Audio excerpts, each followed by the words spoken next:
memperbaiki dari Selat Hormuz ke Selat Malaka, ia akan mendapatkan kemenangan kuda, maka ia baru saja melakukan kesalahan terbesar dalam sejarah kepemimpinannya. Bukannya mendapatkan kendali atas nadi perdagangan dunia, Amerika justru terjebak dalam labirin maut yang diciptakan oleh sinergi pertahanan Indonesia, Malaysia, dan Singapura. Laporan intelijen terbaru menunjukkan bahwa kapal-kapal perang AS kini terkunci dalam posisi dilematis. Maju akan dihantam oleh rudal supersonik, mundur pun sudah kehilangan muka di hadapan sekutu-sekutunya.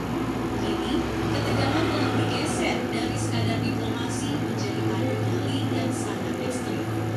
Indonesia telah menempatkan unit-unit peluncur rudal BrahMos di titik-titik tersembunyi sepanjang pesisir Sumatera, mulai dari Aceh hingga Lampung. Radar Thales yang kita miliki telah menyelimuti seluruh area selat dengan jaring elektronik yang mustahil ditembus oleh teknologi jamming milik Amerika. Sindiran pedas pun mulai bermunculan dari para analis militer independen. USS Tripoli dan rombongannya sekarang tak lebih dari sekadar bebek lumpuh di kolam sempit. Keakuhan Washington yang merasa bisa mendikte kedaulatan laut kita kini dibalas dengan kesiagaan tempur yang dingin, tenang, namun mematikan. Kegagalan Amerika untuk mengintimidasi Indonesia menunjukkan bahwa narasi adikuasa tunggal sudah resmi kadaluarsa. TNI tidak hanya meningkatkan kewaspadaan, tetapi sudah pada tahap siap tekan tombol. Maijen Rio Firdianto bersama jajaran intelijen strategisnya telah berhasil memetakan setiap kelemahan armada ke-7 Amerika Serikat yang mencoba merangsek masuk. Mereka menemukan bahwa di perairan sempit seperti Malaka, keunggulan jumlah kapal Amerika justru menjadi beban navigasi. Sementara itu, kapal-kapal cepat rudal KCN milik TNI AL yang lincah terus melakukan taktik hit and run dalam simulasi membuat para komandan kapal perang AS merasa seolah-olah sedang dikepung oleh ribuan lebah beracun di tengah kegelapan malam.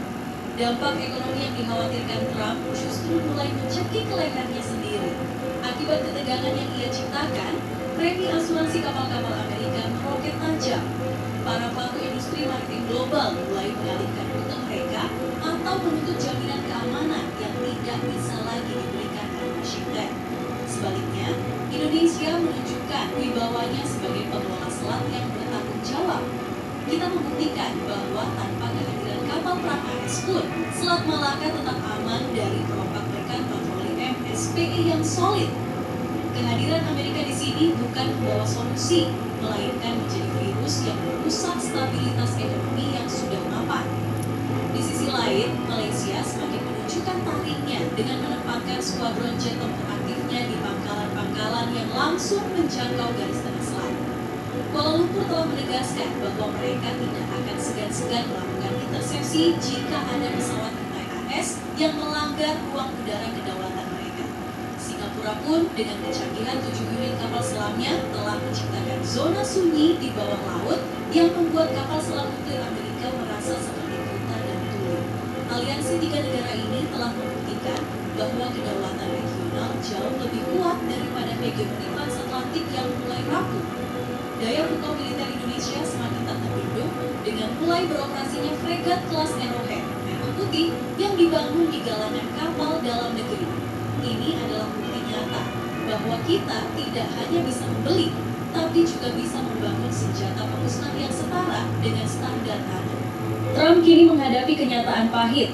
Indonesia bukan lagi sekadar pasar alutsista, tapi sudah menjadi produsen dan kekuatan militer yang mampu mengubah peta politik dunia.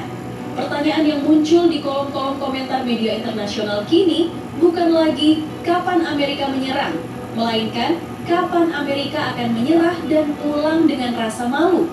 Logika perang yang coba dimainkan oleh Gedung Putih justru mempererat hubungan antara Jakarta dan Beijing dalam konteks yang tidak terduga. Meskipun Indonesia tetap menjaga jarak netral,